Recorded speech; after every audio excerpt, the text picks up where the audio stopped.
자, 여러분 안녕하세요. 반갑습니다. 저는 인제대학교 AI융합대학의 변혜원 교수입니다. 자, 우리 빅데이터 기초 9주차로 넘어왔습니다. 왜 갑자기 9주차냐고 물으신다면 여러분들 8주차는 거의 모든 대학에서 중간고사를 보죠. 자, 그래서 여러분들 시험 잘 보셨는지 모르겠는데요. 바로 9주차로 설명을 좀 드리도록 하겠습니다. 이번 9주차에서는 자료의 속성이라는 주제로 여러분들하고 수업을 좀 같이 진행하도록 하겠습니다. 자, 그 전에 여러분들 바로 지난 주차에 배우셨던 거 혹시 기억나시나요? 네, 맞습니다. 여러분들 우리 지난 주차에 마지막 부분에 변수라는 거에 대해서 배웠고요. 변수의 속성에 대해서 배우셨죠. 자, 우리 복습창에서 보시면 변수가 크게 몇 가지가 있다? 네, 세 가지가 있죠. 자, 첫 번째는 뭐가 있습니까? 네, 독립변수가 있었습니다. 자, 독립변수는 뭐라고요? 네, 맞습니다. 독립변수는 원인이 되는 변수 또는 설명을 하는 변수가 되는 거죠. 영향을 주는 변수고요. 자, 두 번째 반드시 기억하셔야 될 게 종속변수가 있었죠. 자, 종속변수는 뭐다? 네, 결과가 되는 변수라고 생각하시면 됩니다. 자, 그 다음에 혼란변수라는 게 있었는데, 자, 혼란변수는 자, 독립변수와 관계가 있고, 네, 결국은 이 결과인 종속변수에 영향을 미치는 제3의 변수, 이렇게 숨겨져 있는 변수다라고 말씀을 드렸습니다. 자, 그래서 기억 잘 안 나시는 분들은 지난 주차 다시 내용들을 좀 보시면 좋겠고요. 자, 오늘은 저와 함께 여러분들이 이것 개념들을 잘 이해하고 있는지를 확인하기 위해서요, 몇 가지 퀴즈를 같이 보시도록 하겠습니다. 자, 퀴즈라고 해서 너무 걱정하지 마시고요. 저랑 같이 풀어보시면 되겠습니다. 자, 제가 종단연구에서의 어떤 변수의 예를 한번 보시죠. 자, 종단연구라는 것은 계속 추적한 연구를 의미합니다. 자, 연구가설은 이거였습니다. 자, 저는 65세 이상 노인을 5년 동안 추적을 하였고요. 자, 노화 과정에서 정상 노인이 자, 경도인지장애라는 게 있습니다. 우리가 치매 전 단계를 우리가 mild cognitive impairment라고 해서 경도인지장애라고 표현합니다. 자, 경도인지장애로 전환되는 데 있어서 세 가지 기억, 자, 언어 기억이라는 게 있고 시공간 기억이라는 게 있고 자, 작업 기억이라는 게 있는데요. 이 중에 과연 세 가지 기억이 다 떨어지는 건지 아니면 정상에서 경도인지 장애로 갈 때 특정 기억, 이 중에 하나가 떨어지는 게 이제 조기 신호인지, 즉 조기 선별하기 위해서 그것이 예측 변인인지를 연구하려고 했습니다. 실제로 제가 했던 연구예요. 그래서 이때 독립변수가 아닌 걸 여러분들이 고르시면 되는 겁니다. 자, 이 중에서 독립변수가 아닌 걸 고르시면 되는 겁니다. 자, 1번 언어 기억, 2번 시공간 기억, 3번 작업 기억, 4번은 경도인지 장애 유병입니다. 이 중에서 여러분들 독립변수가 아닌 게 뭘까요? 자, 독립변수는 뭐였죠? 원인이 되는 변수였죠. 이 중에서 그러면 원인이 아닌 걸 고르시면 되는 겁니다. 자, 정답은 4번 경도인지 장애 유병이었습니다. 자, 왜냐하면 경도인지 장애 유병은 자, 유병이라는 게 병이 있냐 없냐를 얘기하는 거잖아요. 경도인지 장애 유병은 원인이 되는 변수가 아니라 결과가 되는 변수였죠. 즉 얘는 독립변수가 아니라 종속변수인 겁니다. 자, 그렇기 때문에 답은 4번이 되겠습니다. 자, 그 다음에 이것도 실제로 제가 했던 연구인데요. 정상노인, 경도인지 장애, 그 다음에 경도 알츠하이머 치매 환자를 대상으로 자, 왜냐하면 정상노인도 기억이 점점 나빠져요. 우리 노화 과정에서 점점 기억은 감퇴하죠. 그리고 경도인지 장애라는 거는 알츠하이머 치매 바로 전 단계를 얘기합니다. 그리고 알츠하이머 치매 중에서 아주 초기 단계 경도 알츠하이머 치매 환자는 경도인지 장애랑 되게 비슷해요. 수준이. 인지 수준이 비슷합니다. 자, 그렇다면 세 가지 이 세 유형의 노인분들이 어떤 사람이 정상인지 어떤 사람이 그 경도인지 장애인지 어떤 사람이 경도 알츠하이머 치매 환자인지 구분하기가 어려워요, 사실은. 그래서 만약에 네이밍이라고 하는 이름대기 검사가 있습니다. 세 가지 뭐 대면 이름대기, 음소 이름대기, 이름대기 이런 것들이 있는데요. 자, 과연 이 세 가지 중에서 차이가 있는지, 셋 다 차이가 있는지, 차이가 있다면 어떤 집단에서 어떤 차이가 있는지를 살펴보려고 해요. 네, 좀 복잡하죠? 자, 이때 독립변수는 뭘까요? 이것을 고르는 게 두 번째 퀴즈입니다. 자, 1번 대면 이름대기 검사, 자, 2번 정상노인 경도인지 장애, 알츠하이머 치매. 자, 3번 음소 이름대기 검사. 4번 의미 이름대기 검사. 자, 여기서 여러분들 독립 변수는 뭐였습니까? 네, 답은 2번이죠. 왜냐 하면요, 여러분들. 자, 독립 변수라는 게 원인이 되는, 설명이 되는 변수잖아요. 자, 여기서는 아까 퀴즈 1이랑 다르게 지금 2번 퀴즈에서는 집단이 지금 설명이 되는 게 되어버렸어요. 자, 왜냐하면 어떤 집단별로 뭐의 차이가 있느냐가 됐으니까 어떤 집단별로가 독립 변수가 되는 거예요. 자, 그래서 독립 변수를 설명 변수라고 하죠. 여기서는 지금 집단, 즉 정상이냐, 경도인지 장애냐, 경도 알츠하이머 치매냐가 설명이 되는 변수가 되겠습니다. 그래서 답은 2번이 되겠습니다. 자, 그 다음에 관찰이나 실험 연구에서 또는 단면 연구에서의 연구의 예를 한 번 더 보실게요. 자, 이것도 제가 옛날에 했던 연구인데요. 세 가지 이름대기 검사, 대면, 음소, 의미 이름대기라는 검사가 있다고 가정할게요. 자, 이때 정상 노인으로부터 초기 알츠하이머 치매를 선별할 때, 자, 어떤 게 효과적인지에 관한 검사 도구의 간별 예측력을 알고 싶습니다. 즉, 소위 이 세 가지 검사 중에 정상 노인으로부터 초기 알츠하이머 치매를 간별해내는데, 구분해내는데, 어떤 검사가, 셋 다 검사긴 한데, 이 중에서 가장 효과적인 검사가 뭐냐, 이걸 알고 싶은 거예요. 자, 그래서 예측력을 알고 싶은 거예요. 이때 종소병수에 해당되는 요인이 뭘까요? 자, 이것을 고르는 게 세 번째 퀴즈입니다.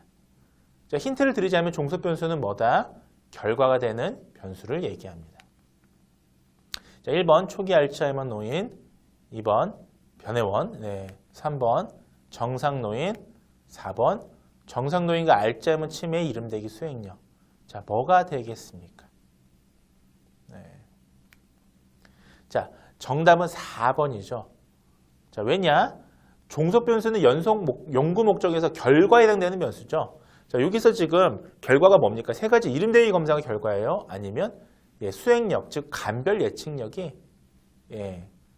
그 결과되는 변수일까요? 자, 결국은 이 연구에서 결과되는 변수는 자, 수행력이죠. 즉 수행력을 알아야 우리가 어떤 게 잘 수행되느냐, 어떤 게 잘 예측되느냐를 우리가 알 수 있지 않습니까? 그래서 답은 4번이 되는 겁니다. 자, 그래서 여러분들 정리하면 우리가 변수라는 걸 지금 독립변수, 종소변수 이런 것들에 대해서 연습을 또 하셨고요. 결국 데이터 사이언티스트가 여러분들이 이게 좀 되게 이 완전 컴퓨터 공학자처럼 이공 분야가 또 아니에요. 그러니까 이공 분야인 사람들은 좀 더 개발하는 데 초점을 두기 때문에 어떤 그 소위 이제 컴퓨터 랭귀지를 짜는데 아주 특성화되어 분들이고요. 데이터 사이언티스트들은 약간 이런 문과적인 사고력도 가지고 있어야 됩니다. 제가 말하는 문과적인 사고력이라는 게 뭐냐면 결국 무조건 암기가 아니고요. 여러분들이 좀 창의적으로 어떤 주제도 만들어내야 되고 이 주제를 만든 것들을 어떻게 과학적으로 검증할 것인지에 대해서 굉장히 고민을 많이 해야 되기 때문에 사실은 굉장히 좀 문이과적인 사고력을 다 함양해야 됩니다. 자, 이번 주차에 본격적으로 수업 개요를 좀 말씀을 드리도록 하겠습니다. 자, 이번 주차에는 여러분들 이번 주차 굉장히 중요합니다. 큰 중요한 세 가지를 배우시게 될 텐데요. 그 중에서 가장 중요한 거는 바로 첫 번째, 두 번째 게 되겠습니다. 그래서 우리가 질적 자료라는 게 있고 양적 자료라는 게 있고 자, 자료의 유형에 대해서 이번 주차에 좀 파악하실 텐데요. 자, 질적 자료, 양적 자료라는 거에 대해서 구분하는 수업을 좀 진행하도록 하겠습니다. 자, 두 번째는 더 중요한 거는요. 자, 크게 봤을 때 결국은 자료의 유형이 되게 많습니다만 효과적으로 데이터 사이언티스트가 연구 목적에 맞춰서 자료를 이분한다면 여기서 말하는 이분이 구분, 양분 두 개로 나눈다면 저는 범주형 자료, 연속형 자료 이러한 용어로 나누는 게 가장 효과적이다라는 말씀을 드립니다. 자, 이거는 여러분들이 보시는 교재나 책마다 다 다릅니다. 근데 제가 경험적으로 제가 수년간 연구를 하고 수년간 공부를 해봤더니 이렇게 양분하는 게 가장 효과적이에요. 자, 그것을 말씀을 드리려고 합니다. 그래서 저는 이렇게 이해하는 게 효과적이지만 여러분들이 또 다른 책을 보시면 다른 방법이 있습니다. 그렇지만 제가 하는 수업에서는 이렇게 양분하는 게 훨씬 더 효과적이다는 말씀을 미리 좀 드리고 있습니다. 그 다음에 세 번째는 기술 통계와 추측 통계인데요. 이것에 대해서 좀 말씀을 드리려고 합니다. 자, 먼저 자료의 속성에 대해서 말씀을 드리겠습니다.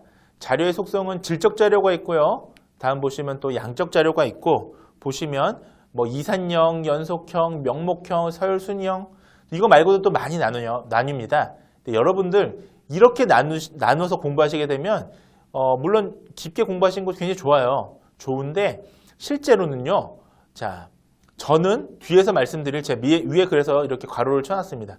이러한 것들을 저는 더 압축해서 범주형이냐, 소위 이제 nominal이라고 해요. 영어로 범주형 categorical이냐, 아니면 연속형 continuous냐, 두 가지로 구분하는 게 훨씬 효과적이다라는 말씀을 미리 좀 드립니다. 그래서 좀 설명을 드리자면 질적 자료, 자, qualitative 데이터, 질적 자료가 뭐가 있냐에 대해서 말씀을 드리자면요. 자, 첫 번째는 특성에 따라서 범주로 구분해서 측정된 자료를 우리는 질적 자료라고 합니다. 자, 이것은 자, 핵심이 뭐죠? 연산이 불가능해요. 자, 질적이라는 표현 자체가 우리가 어떤 특정 범주로 구분한 거예요. 대표적인 게 성별. 여러분들 성별 남녀, 혈액형, A형, B형, AB형, O형 이거 계산 가능한가요? 남자 플러스 여자는 뭐 중성 이렇게 여러분 만들 수 있습니까? 할 수 없죠. 연산이 불가능한 겁니다. 이거는 목적이 뭐예요? 구분이죠. 구분. 자, 성별 남자, 여자 이렇게 구분하는 건 구분하는 거지 않습니까? 혈액형 AB, AB형, O형 뭐죠? 구분하는 거죠. 자, 보다 메디컬 데이터에서는 보다 질병 발생 여부 이런 것들을 많이 사용될 텐데, 네, 질병이 있느냐 없느냐, 유병률 유병 이런 여부 이런 것들은 전부 다 구분을 위한 자료입니다. 그래서 이것을 우리가 nominal이라고 표현을 합니다.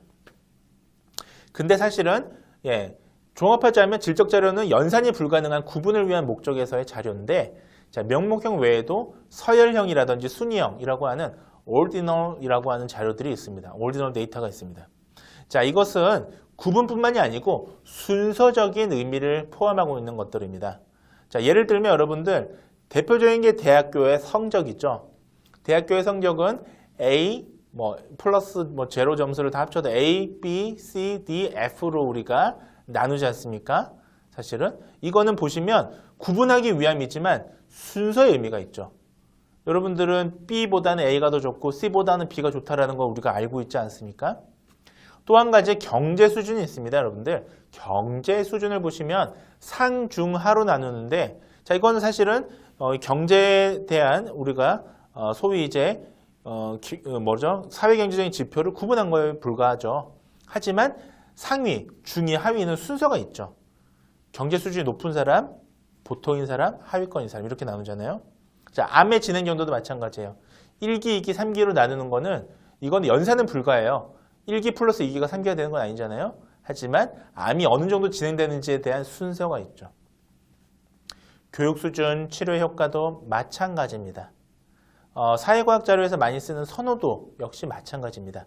이런 것들은 자 1, 2, 3, 4, 5 좋다, 매우 좋다 이런 것들은 자 그 연산은 불가능하지만 더하기 빼기는 불가능하지만 구분을 위한 자료지만 역시 순서가 있죠. 그래서 이것을 ordinal 데이터라고 합니다.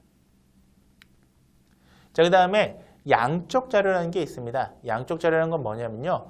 길이나 무게처럼 양적인 수치나 개수로 측정된 자료를 얘기합니다. 이것은 연산이 가능하죠. 핵심은 뭐다? 연산이 가능하다는 겁니다. 자, 크게 보면 두 가지가 있습니다. 실제로 나누면 더 많아지는데요. 크게 보면 두 가지가 있습니다. 자, 하나는 이산형이고요. 또 하나는 연속형이 되겠습니다. 여러분들 이산형은 뭐냐면요. 자연수나 정수 같이 셀 수 있는 자료를 우리가 이산형이라고 합니다. 예를 들면 우식 경험의 치아수. 자, 여러분들 우식이라는 게 뭡니까? 네, 치과에 가면 이빨이 썩는 걸 우식이라고 그러죠. 이 경험 치아수, 수기 때문에, 넘버이기 때문에 우리가 이것을 이산형, 셀 수 있는 자료라고 하는 거예요. 그 다음에 자녀수, 마찬가지죠. 출산 횟수, 일정 기간 동안에 병의 재발하는 횟수, 이런 것들은 전부 다 셀 수 있는 자료이기 때문에 이산형 데이터라고 얘기를 합니다. 자, 연속형 데이터는 뭐냐 하면 실수, 그냥 수예요. 이거는. 그 자체가 그냥 수인 경우. 자, 세는 수가 아니라 그 자체가 그냥 수량적인 의미를 가지고 있는 걸 우리가 연속형 데이터라고 합니다. 대표적인 게 체중이죠. 자, 체중 우리가 센 건 아니잖아요. 체중에 잰 거죠. 재면 그 수가 나오죠. 키, 혈압, 혈청 콜레스테롤 수치 이런 것들은 전부 다 연속형 데이터라고 할 수가 있는 겁니다. 자, 아셨죠? 다시 복습하면 이게 중요한 겁니다. 여러분들 꼭 기억하시면 좋겠는데요. 다시 복습을 하면 데이터는 자, 질적 자료라는 게 있고 질적 자료는 뭐다? 단순히 구분하기 위한 데이터인데 명목형이라는 게 있고 단순 구분보다는 순서의 의미를 가지고 있는 서열이나 순위형이 있다라는 걸 말씀을 드렸고요. 자, 그 다음에 자, 이거 연산이 가능한 데이터는 우리가 양적 데이터라고 하는데 그것은 이산형과 연속형으로 나눌 수 있다라는 말씀을 드렸습니다. 자, 이것이 이제 포멀한 내용들이고요. 또 통계학적인 책을 보시면 더 나누기도 합니다. 자, 그런데 말입니다. 저는 이것을 두 개로 나누는 게 더 효과적이다라는 말씀을 드립니다. 자, 이거는 이제 저의 설명이니까 아주 입증된 공증된 이론은 아닙니다. 저는 통계학자는 아닙니다. 저는 데이터를 많이 이제 다뤄본 연구자 입장에서 말씀을 드리자면 이렇게 나누는 것보다 결국은 따지고 보면 범주형이냐 연속형이냐로 나눠서 데이터를 처리하는 게 훨씬 더 효과적입니다. 자, 이렇게 나누는 이유가 있습니다. 사실은 명목형이냐 서열형이냐 수인형이냐 나누는 이유가 예를 들면 나중에 지금 이 설명을 드리면 여러분들 좀 이해 못할 수도 있는데요. 자, 회귀 분석이라는 게 있습니다. 예를 들면 자, regulation이라고 하는 회귀 분석이 있는데 자, regulation analysis에서 자, 명목형 자, nominal logistic regulation이랑 ordinal logistic regulation이 서로가 분석하는 어떤 알고리즘이 좀 달라요. 그런 것 때문에 구분하긴 하는데 그런 걸 특정 그런 몇 개의 알고리즘을 제외한 거의 대부분의 알고리즘들은 범주형이나 연속형이나 두 가지 분류로도 가능하다라는 거예요. 자, 그래서 여러분들이 좀 기초적인 수준에서는 범주형이냐 연속형이냐로 이해하시는 게 훨씬 좋습니다. 그래서 그 말씀을 드리는 겁니다. 자, 왜냐하면 보세요. 아까 보셨던 질적 자료, 양적 자료 외에도 보면 비율 자료, 레이트 자료, 비자료, 레이쇼 자료, 자, 생존 기간, 서바이벌 타임 자료도 있습니다. 자, 이런 거 보시면 비율 자료는 예를 들면 전체 도수, 도수라는 건 세는 걸 얘기해요. 카운터 데이터를 우리가 도수라고 그래요. 그래서 전체에서 관측된 사람을 세알렸을 때 이것을 우리가 뮬이라고 하죠. 여러분들. 그래서 예를 들면 신생아 분만 시의 사망률을 우리가 레이트 데이터라고 표현을 합니다. 그 다음에 비율도 있죠. 비율. 한 병원에서 환자 대 의사의 비율. 이것을 우리가 레이쇼라고 하죠. 이거는 꼭 반드시 분자가 분모 일부분일 필요는 없어요. 이런 걸 우리가 레이쇼 자료라고 하는데 사실 이 두 개도 비슷한 개념이에요. 이것을 두 개를 굳이 엄연하게 나누자면 이렇게 나눌 수가 있다. 또 병원 데이터, 우리가 메디컬 데이터에서는 좀 또 일반적인 금융이나 이런 데이터는 좀 다른 게 뭐가 있냐면 서바이벌 데이터라는 게 있습니다. 서바이벌 타임, 생존 시간이라는 게 있습니다. 우리가 다른 금융 데이터나 이런 거는 사망하는 시간이 있지는 않잖아요. 근데 우리가 질병 데이터를 다루다 보면 얼마큼 더 살아있느냐, 언제 사망했느냐, 즉 사망까지의 발생하는 시점까지의 시간 같은 데이터들이 생깁니다. 예를 들면 암 환자의 생존 시간에 대한 연구를 하고 싶어요. 그때 어떤 환자가 수술 후 30개월까지는 생존한 사실을 우리가 알고 있어요. 자, 근데 예를 들면 더 이상 병원에 오지 않아서 생존 기간을 좀 알 수 없는 경우도 있어요. 예를 들면 자, 30개월까지는 병원을 계속 내원했으니까 이 사람이 자, 이때는 생존 타임이죠. 서바이벌 타임이죠. 근데 병원에 더 이상 오지 않은 경우도 있어요. 왜 오지 않았을까요? 돌아가실 수도 있고요. 또는 이사를 갈 수도 있고 또는 병원을 옮길 수도 있죠. 자, 이런 거 우리가 센서드 데이터라고 하는데 중도혈당 데이터라고 하는데 이런 센서드라고 하는 특징이 들어가 있는 게 바로 서바이벌 타임 데이터입니다.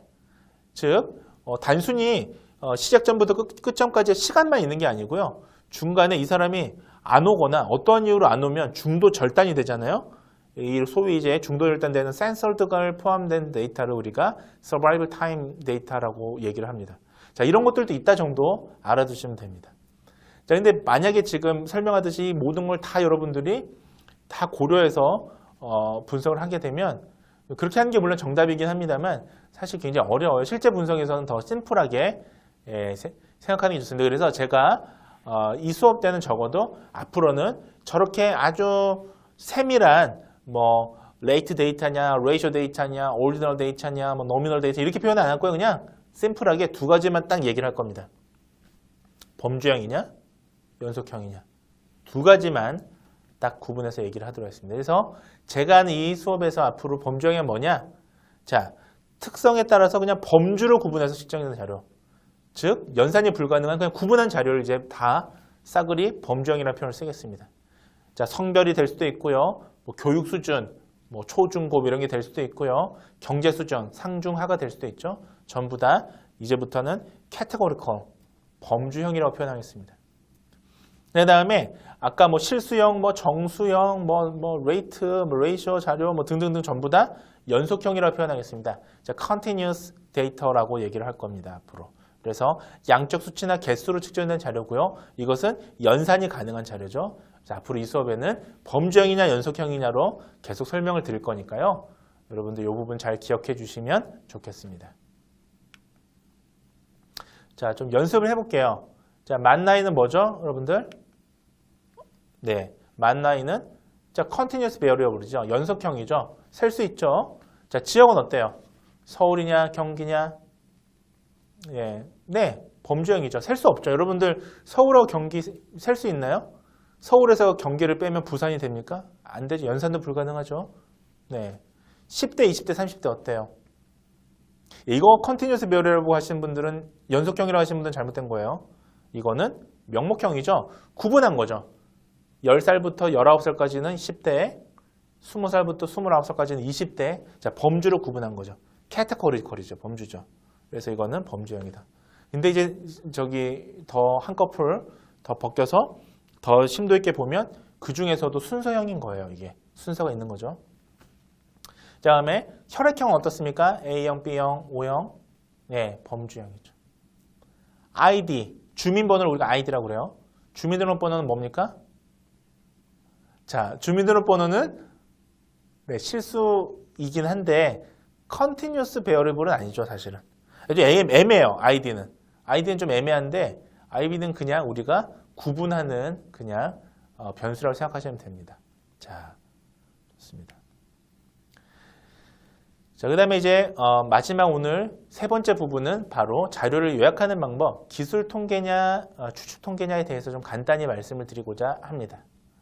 자, 그래서 우리가 결국은 빅데이터에 대한 기초적인 내용을 보게 되면 결국은 통계라고 하는 부분을 간과할 수가 없는데요.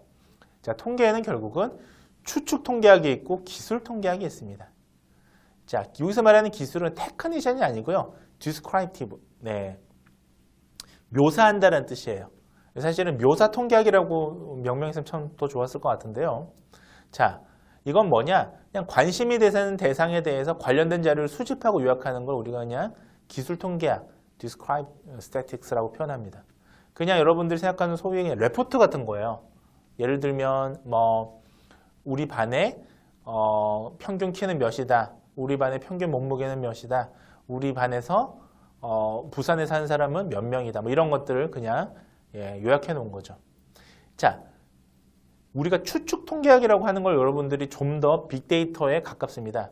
추측 통계학은 뭐냐면요. 이런 통계학은 그냥 표본에 대한 우리가 요약한 데이터잖아요. 자, 근데 여기서부터 불확실한 사실에 대한 결론이나 일반적인 규칙성을 추구하는 학문을 우리가 추측 통계학이라고 하죠. 결국은 우리가 불확실한 사실에 대한 결론이나 일반적인 규칙성을 끌어내고 싶은 거잖아요. 그럼 생각해 볼게요, 여러분들. 여러분들이 관심 있는 거는 그냥 예를 들면 우리 반에 30명 된 우리 반에 몇 명의 뭐 그런 수준을 뭐 경제 수준을 알고 싶은 겁니까?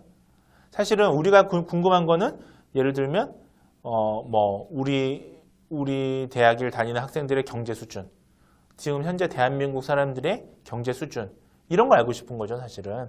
그러니까 추측 통계학인 거예요, 사실은. 빅데이터도 마찬가지로 생각을 해보세요. 여러분들 예를 들면 빅데이터를 가지고 암을 진단하는 예측 모형을 만들었습니다. 여기 사용된 사람은 200명이에요. 예를 들면. 그럼 그 200명에 대해서만 적용되는 암 분류기를 만들고 싶은 건 아니잖아요. 제가 만든 이 암 분류기는 우리나라 5천만 명의 모든 사람들에게 적용 가능한 모델링을 만들고 싶지, 그 조사했던 사람들, 참여했던 사람들 200명에게만 딱 적용 가능한 모델을 만들고 싶진 않죠. 그렇다면 여러분들은 추측 통계학을 공부하셔야 되는 거예요. 자, 그래서 기술 통계학이 있고 추출 통계학이 있다는 말씀을 드렸습니다. 자, 조금 더 깊게 말씀을 드리면 기술 통계학은 수집된 자료를 정리하고 요약해서 수치나 표, 그래프로 자료의 특징을 파악하는 연구 분야라고 생각하시면 되겠습니다. 그래서 자료가 가지고 있는 원래의 특성만을 표현하게 되고요. 자, 예를 들면 오늘 병원에 들어오는 환자 50명 중에서 남녀의 비율은 얼마냐, 평균 키는 얼마냐, 이런 것들은 다 대부분 디스크라이티브에 가깝죠. 그냥 요약해서 그냥 특징을 파악한 거죠. 근데 사실은 우리가 알고 싶은 거는 오늘 병원에 들어온 환자, 오늘 환자의 비율만 알고 싶은 게 아니에요. 대부분 추측 통계학을 쓰게 됩니다. 오늘 환자가 얼마큼 들어왔으니까 내일은 얼마큼 올까가 궁금한 거죠, 병원으로서는. 네, 그런 게 궁금한 거죠. 자, 모집단의 일부인 표본을 분석해서 모집단에 대해서 추측하고 일반화시키는 연구 분야를 우리가 추측 통계학이라고 합니다. 그래서 이게 새로운 가설이 맞느냐, 틀리느냐 이것을 검증하는 것이고요. 예를 들어 볼게요. 두 가지 예를 들어볼 때는 첫 번째는 흡연하고 비흡연장 간에 치주 질환의 차이가 있느냐. 자, 이런 것들. 자, 이거는 단순히 제가 조사한 50명을 대상으로 그냥 치주 질환 있다 없다를 그냥 통계치로 요약한 게 아니라 추측하는 거죠. 예, 전 국민에게 대입해서 추론하고 싶은 겁니다. 자, 고혈압에 영향이 주는 게 뭐냐? 자, 예측명을 만들고 싶어요. 그러면 고혈압을 예방할 수도 있고 아예 안 걸리게 할 수도 있고 줄일 수도 있겠죠. 자, 이런 것들을 조사할 때는 제가 조사한 표본에서의 평균만 알고 싶은 게 아니라 전체 고혈압 환자를 대상으로 이것을 적용하고 싶을 겁니다. 그럴 때는 우리가 추측 통계학을 하셔야 된다는 겁니다. 자, 오늘 중요한 내용들을 많이 말씀을 드렸는데요. 자, 오늘 배우셨던 것 중에 제일 중요한 것 중에 하나가 뭐다? 범주형 연속형. 잊지 마셔야겠습니다. 그래서 우리가 연산이 불가능한 단순히 구분된 자료를 범주형이라고 표현을 하고요. 우리가 연산이 가능한 자료들을 연속형이라고 표현한다라는 것들 오늘 배우셨습니다. 자, 오늘 수업 잘 경청해 주셔서 감사합니다.